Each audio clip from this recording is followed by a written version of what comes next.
రాత్రికి వైసీపీ ఇన్ఛార్జ్ల మూడో జాబితా. జోగి రమేష్ కు పెనమలూరు సీటు ఖరారు. క్యాంప్ ఆఫీస్ కు పల్నాడు జిల్లా వైసీపీ ఎమ్మెల్యేల క్యూ. ఇన్ఛార్జ్ మార్పుపై ఆలోచించాలన్న దొరబాబు. ఉన్నత స్థానం కల్పిస్తామని జగన్ హామీ ఇచ్చారు. ఆఫర్లొచ్చినా ఎవ్వరితో మాట్లాడలేదన్న ఎమ్మెల్యే. జగనన్న తోడు పథకం నిధుల విడుదల. లబ్ధిదారుల బ్యాంకు ఖాతాల్లో నగదు జమ. 0 వడ్డీకే 10,000 అందిస్తున్న ఏపీ సర్కార్. ధరణిపై కేబినెట్ సబ్ కమిటీ సమావేశం. సీఎం ఆధ్వర్యంలో మీటింగ్. ధరణి సమస్యలు పరిష్కారాలపై చర్చ. ముద్రగడ ఇంటికి నేతల క్యూ. కిర్లంపూడిలో జ్యోతుల నెహ్రూ భేటీ.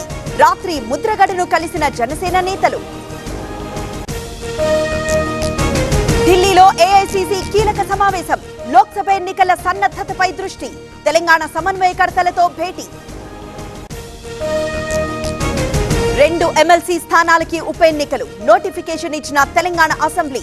18 వరకు నామినేషన్లు. 29న ఎన్నికలు. కేసినేని నాని వైసీపీ కోవటం తేలిపోయింది. కొడాలి వంశీ మాటల్లో ఆయనకు వాటా ఉంది. వెస్ట్ లో వెల్లంపల్లికి సహకరించాలన్న వెంకన్న. అప్పులపై విపక్షాలు దుష్ప్రచారం చేస్తున్నాయి. 4.5 ఏళ్లలో 12% పెరిగాయి. టీడీపీ టైంలో 22% పెంచారన్న బుగ్గన. పార్లమెంట్ ఎన్నికలకు ముందు బీజేపీకి షాక్. బీజేపీకి ముఖేష్ గౌడ్ కుమారుడు విక్రమ్ రాజీనామా. కాంగ్రెస్ లో చేరే అవకాశం. షర్మిలకు కాంగ్రెస్ బాధ్యతలు అప్పగించొద్దు. తెలంగాణ బిడ్డనని చెప్పుకున్నారు. ఏపీలో ఎలా చెల్లుతారన్న హర్ష కుమార్. కాంగ్రెస్ తప్పుడు ప్రచారాన్ని ప్రజలు నమ్మారు.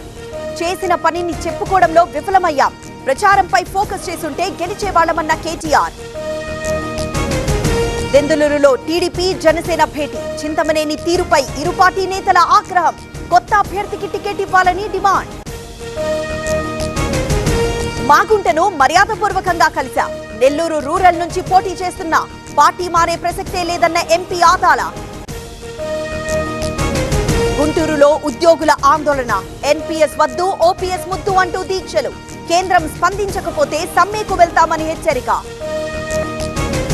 నాంపల్లి రైల్వే ప్రమాదంపై కేసు నమోదు. ఘటనపై దర్యాప్తు చేస్తున్న పోలీసులు. లోకో పైలట్ ను విచారించే అవకాశం. జీహెచ్ఎంసీకి జాతీయ స్థాయిలో clean city award. All India clean city 9వ ర్యాంక్. కేంద్ర మంత్రి చేతుల మీదుగా ప్రదానం. జమిలీ ఎన్నికలకు మేము వ్యతిరేకం. ఒకే దేశం ఒకే ఎన్నిక అంటే నియంతృత్వమే. న్యాయశాఖ సెక్రటరీకి మమత లేఖ.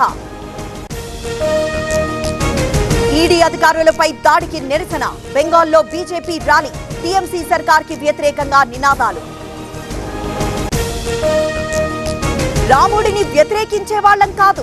ఎన్నో ఊళ్లలో రామాలయాలు నిర్మించాం. అయోధ్యలో రాజకీయం చేస్తున్నారన్న సిద్ధరామయ్య. ఈ నెల 31 నుంచి పార్లమెంట్ సమావేశాలు. అదే రోజు రాష్ట్రపతి ప్రసంగం. ఫిబ్రవరి 1న వోట్ ఆన్ అకౌంట్ బడ్జెట్.